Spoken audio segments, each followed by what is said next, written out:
सभी योग साधकों को मेरा प्रणाम।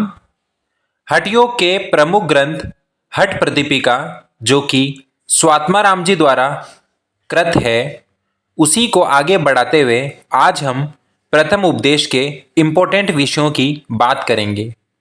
ये कुछ ऐसे विषय हैं जो कि कई एग्जाम्स में हूबहू देखे जाते हैं और जिन पे प्रश्न ज़रूर बनता है। तो आइए हम स्टार्ट करते हैं। सबसे पहले मटिका का वर्णन प्रथम उपदेश में स्वात्माराम जी द्वारा किया गया है। इसमें स्वात्माराम जी बताते हैं कि ऐसा स्थान जिसमें 4 हाथ दूर पत्थर, अग्नि, जल न हो तथा वह स्थान 4 चीजों से सुशोभित हो, जिसमें कि प्रथम है सुराज्य। सुराज्य का अर्थ हुआ प्राकृतिक सुषमा व वन संपदाओं से परिपूर्ण, मतलब उसका एनवायरमेंट काफी पवित्र होना चाहिए। दूसरा है धार्मिके। धार्मिका का अर्थ है जहां के निवासियों की मनोवृत्ति धार्मिक या सरल भाषा में आध्यात्मिक हो। तीसरा सुभिक्षे। सुभिक्षे का अर्थ हुआ जहां पे अन्न, जल, फल, मूल आदि का अभाव न हो, मतलब खाने पीने की उचित व्यवस्था हो। कहाँ? 4 हाथ दूर मटिका से। 4 हाथ के अंदर तो ना पत्थर हो, ना अग्नि हो और ना जल हो। चौथा निरुपद्रव्य।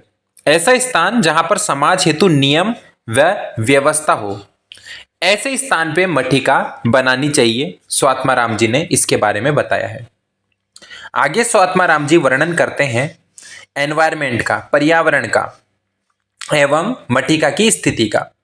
तो पर्यावरण के बारे में बताते हैं कि जो मटिका है वो गोबर से लिपी हुई हो, स्वच्छ वातावरण, कीट से रहित, मटिका के चारों ओर 4 दीवारी, मतलब 4 दीवारी से घिरी हुई, एवं 4 हाथ दूर कुआं, मतलब कुएं के समीप हो।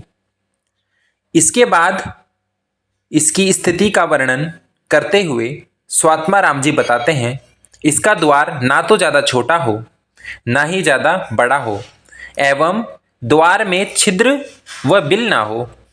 उसी के साथ साथ भूमि जो है, जो इम्पोर्टेंट है, आसन वाली भूमि जहाँ पे अभ्यास किया जाएगा, वो ऊंची नीची ना हो, वो समतल हो, सपाट हो, प्लेन हो। उसी के साथ साथ स्थान विस्तृत न हो। यह बताया गया है मटिका की स्थिति के बारे में, पर्यावरणीय एवं जो कि देखी जा सकती है स्थिति, उसके आधार स्वरूप मटिका का निरूपण किया गया है। इसके बाद स्वात्माराम जी 6 साधक तत्व एवं 6 बाधक तत्व बताते हैं। 6 साधक तत्व में सर्वप्रथम उत्साह, फिर साहस, फिर धैर्य, फिर संकल्प, फिर लोकसंग, उसके बाद अंत में परित्याग। एवं 6 बाधक तत्व बताए गए हैं, जिसमें स्वात्माराम जी पहला अत्याहार, दूसरा प्रयास, तीसरा प्रजल्प, चौथा नियमाग्रह, 5वां जनसंग एवं अंत में लौल्यम। ये 6 बाधक तत्व बताए गए हैं। इसके बाद स्वात्माराम जी हठ योग के प्रथम अंग का वर्णन करते हैं, जिसका नाम है आसन। स्वात्माराम जी द्वारा 15 आसनों का वर्णन किया गया है एवं इन्हें ही महत्वपूर्ण बताया गया है, जिसमें कि पहला है स्वास्तिक आसन, दूसरा गौमुखासन, तीसरा वीरासन, चौथा कूर्मासन, 5वां कुक्कुटासन, 6ठा उतान कूर्मासन, 7वां धनुरासन, 8वां मत्स्येंद्र आसन। मत्स्येंद्र आसन से कुंडलिनी जागृत बताया गया है, जो कि इसका बहुत ही महत्वपूर्ण एक लाभ है। उसके बाद 9वां पश्चिमोत्तान आसन, इसके बारे में बताया गया है इस आसन से प्राण का संचार सुषुम्ना में होता है, जो कि एक महत्वपूर्ण बिंदु है। 10वां मयूरासन, 11वां शवासन, 12वां सिद्धासन। सिद्धासन से 72,000 नाड़ियों का मलशोधन होता है, ऐसा बताया गया है।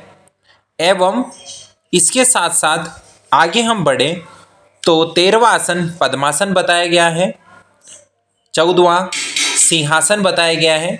सिंहासन के बारे में महत्वपूर्ण बिंदु बताया गया है कि सिंहासन तीनों बंधों के अभ्यास को सरल बनाता है। उसके बाद भद्रासन, जो कि एक अंतिम आसन बताया गया है 15वां, इसको सिद्ध योगी गोरक्षासन भी कहते हैं, ऐसा इसमें बताया गया है। आसनों में महत्वपूर्ण बिंदु की अगर मैं बात करूं तो यहाँ पे स्वात्माराम जी ने बताया है कि सिद्धासन का अन्य नाम वज्रासन, मुक्तासन एवं गुप्तासन, जो कि बहुत बार एग्जाम्स में देखने को मिलता है। उसी के साथ साथ श्रेष्ठतम आसन जो बताया गया है वो सिद्धासन है, और 4 आधारभूत आसन के बारे में स्वात्माराम जी बताते हैं, जिनका कि नाम है सिद्धासन, पद्मासन, सिंहासन एवं भद्रासन। ये कुछ इंपॉर्टेंट बिंदु है जो कि आसन के बारे में बताए गए हैं।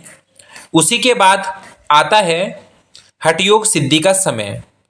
इसके बारे में स्वात्माराम जी कहते हैं कि हठयोग सिद्धि 1 वर्ष में प्राप्त की जा सकती है अगर इन नियमों का पालन किया जाए, जो कि हैं ब्रह्मचारी, मिताहारी, त्यागी एवं योग के प्रति समर्पित। ऐसे साधक को 1 वर्ष में जरूर से जरूर हठ योग सिद्धि मिल जाती है। इसके बाद मिताहार का वर्णन किया गया है।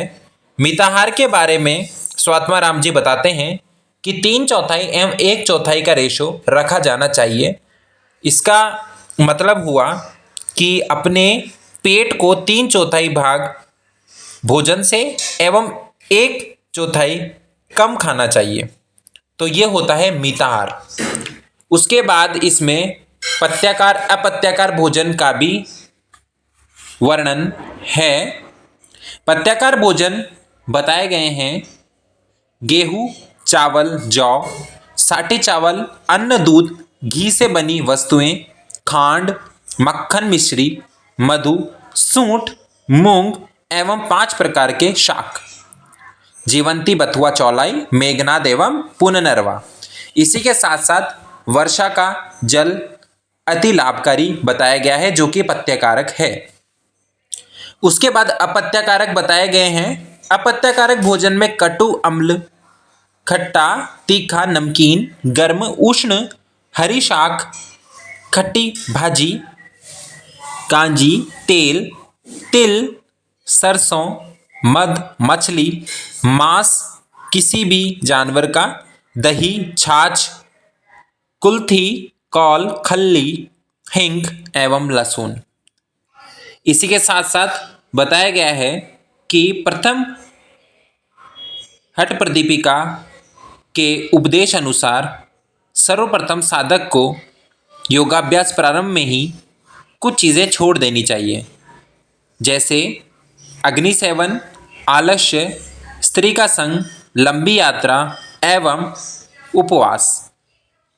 यह बताया गया है प्रथम उपदेश। तो आई होप प्रथम उपदेश आपको समझ में आ गया होगा। जल्द ही द्वितीय उपदेश की वीडियो भी मैं बनाऊंगा। तब तक के लिए आप अपना ध्यान रखिए एवं योगाभ्यास करते रहिए। नमस्कार।